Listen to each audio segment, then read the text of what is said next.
今天咱们来看一部2025最新恐怖片《德州女巫》。故事开始于一对正在森林里打野的小情侣身上。就在两人准备在这四处无人的地方整一下子的时候，这时意外发生了。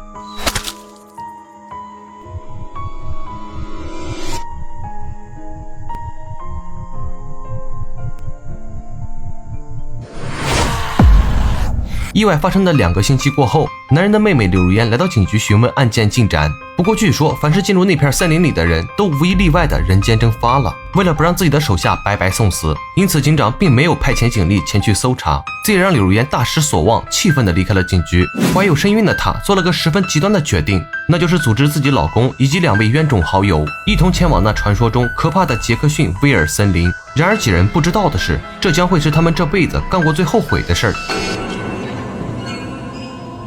为了防止迷失在这片偌大的森林里，众人边走边在树上留下记号，但有不少人失踪在这里的传说，让几人决定先在此搭建营地。毕竟他们已经走很长一段时间了，况且马上就要夜幕降临。为了搭建的效率，2对情侣决定分头行动，哥们儿和闺蜜负责找些柴火。然而就在闺蜜弯腰捡木柴的时候，原本应该在身后的哥们儿不知道上哪去了。也就在这时，一道诡异的人影从不远处一闪而过，她原本以为是男友对自己的恶作剧。嘿，看见男友过后，闺蜜并没有在意这个小插曲，而是准备回去搭建晚上睡觉的帐篷。可他们不知道的是，几人的一举一动被这片森林里的东西尽收眼底。晚上收拾好一切过后，2对情侣分别回到帐篷，准备切磋一下武艺。就在闺蜜准备和哥们儿整一下子的时候，突然一声躁动打断了2人。不明所以的哥们儿当即选择了出来查看，在四处张望下，他发现不远处站着一个诡异的黑衣女巫。还没等哥们儿过去跟他交涉，女巫以极快的速度割下了哥们儿的舌头。所有人都听到了外边的动静，可还没等几人出来查看呢，女巫又突然出现，一把送哥们儿隐恨去了西北。等众人出来后，却只发现了哥们儿那尚有余温的尸体。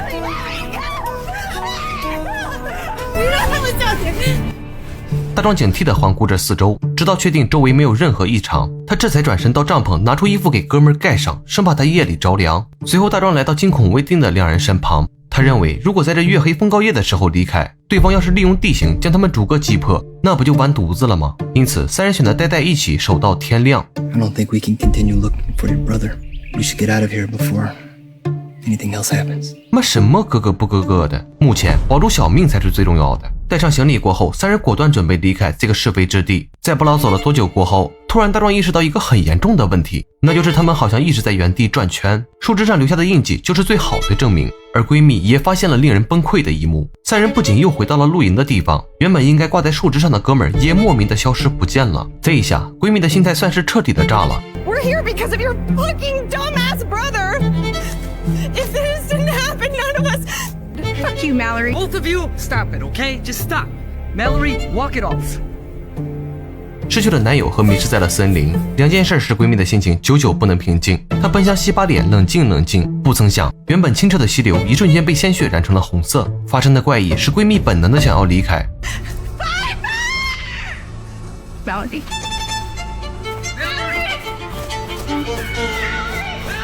这时她却在不远处再次看到了那个女巫。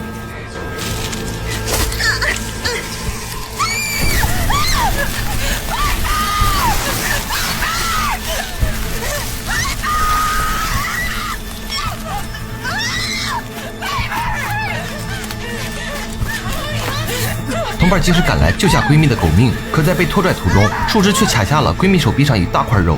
2人为她进行了简单的包扎。这一次的经历让闺蜜彻底失去了希望，因为她能感觉到拉拽她的压根儿不是人。没有亲身经历过的柳如烟和大壮当然不能认可这种扯淡的说法，但他们又无法解释这发生的事情，只好把重点放在了寻找出口上。第2天，大壮整装待发。他认为只要顺着昨天那条小溪走，总会遇到人或是成功离开这里。按道理来说，3人走了10几分钟，应该早就碰到了那条小溪。可现在周围却什么也没有。不过目前这也不是最重要的，闺蜜昨天造成的伤口大概有2个勺子这么大，而今天伤口里莫名的爬满了蛆虫。见到如此可怕的一幕，大壮抽下了她腰上的皮带，随后让闺蜜咬紧皮带，因为她要为伤口喝点白酒。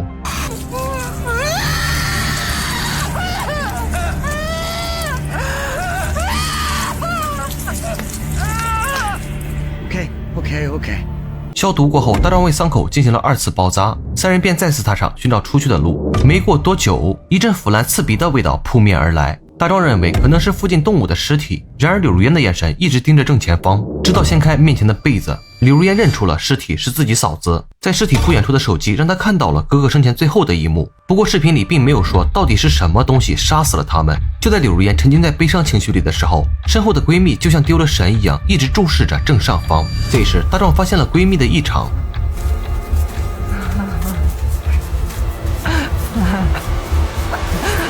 就在柳如烟想要询问怎么了的时候，一股神秘的力量吸走了闺蜜的身体。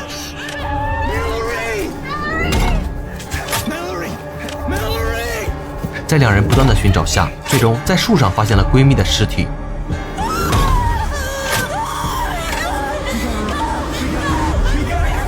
这时更加恐怖的事情发生了。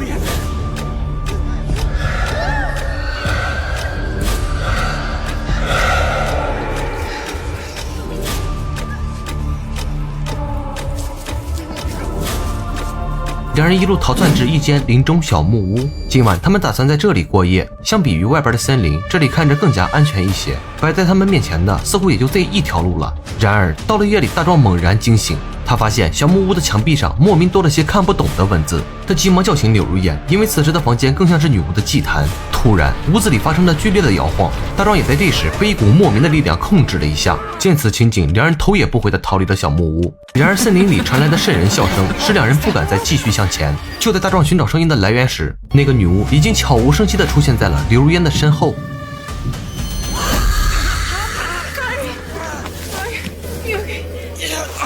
I'm good. You okay? Come on, run. 不知出于什么原因，女巫选择放过了两人。他们就这样一路逃亡，直至天亮。令两人没想到的是，在这偌大的森林里，竟破天荒地发现有人生活过的痕迹。可等他们进来后，才发现房车的主人不知道经历了什么样的折磨，其中一个老头只剩下了最后一口气儿。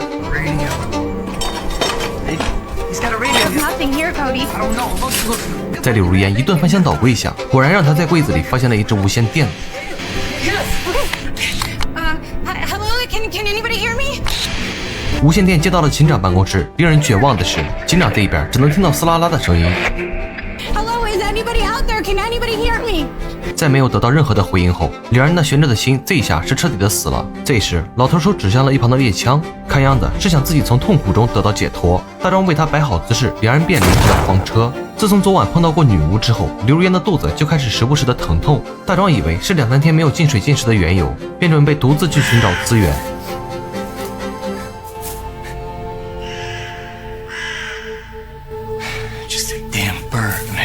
这时最经典的一幕发生了，2天都没有找到的小西突然出现在了大壮的面前，而他也因为疑神疑鬼使自己跌了下去。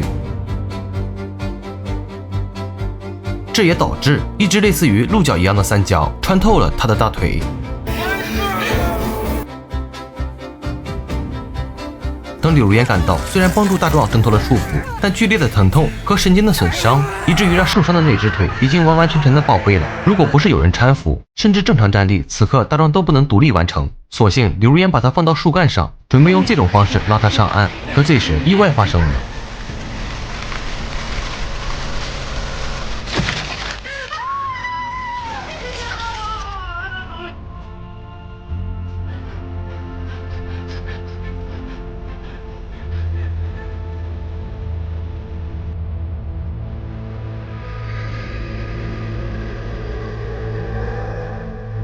然而那个女巫并没有去追柳如烟，反倒是放任柳如烟穿梭在这片森林里。没过多久，柳如烟的腹部疼痛难忍，女巫则在这个时候出现在她面前。不过女巫并没有夺走她的生命，而是对柳如烟施下了巫术。我想原因一定是因为柳如烟肚子里的孩子。流传于这片森林的完整故事是，在1865年期间，爱丽丝是镇上最美丽的女孩，同时她也是每个男人心中的女神。但她选择了一位老实人过日子，遗憾的是爱丽丝无法生育，只能一次又一次的流产。在绝望中，爱丽丝开始接触巫术，但最终巫术吞噬了她，直到她为恶魔献祭人类来换取孩子。在某一天，爱丽丝丈夫尾随爱丽丝来到这片森林，丈夫亲眼目睹了她进行献祭的恐怖场面，于是便揭发了爱丽丝的身份。镇上的人把爱丽丝从家中拖出，给她吊死在了这片森林里。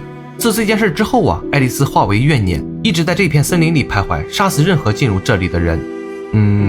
这部电影可以说是我见过为数不多的烂片儿。但电影想表达的是，在旧时代，所有人都认为女性最大作用就是繁衍后代，乃至今日，大部分家庭依旧以传宗接代为重中之重，这是社会对性别的一种偏见。但是话又说回来了，如果生下的孩子都跟他这样式儿的，那不就炸了吗？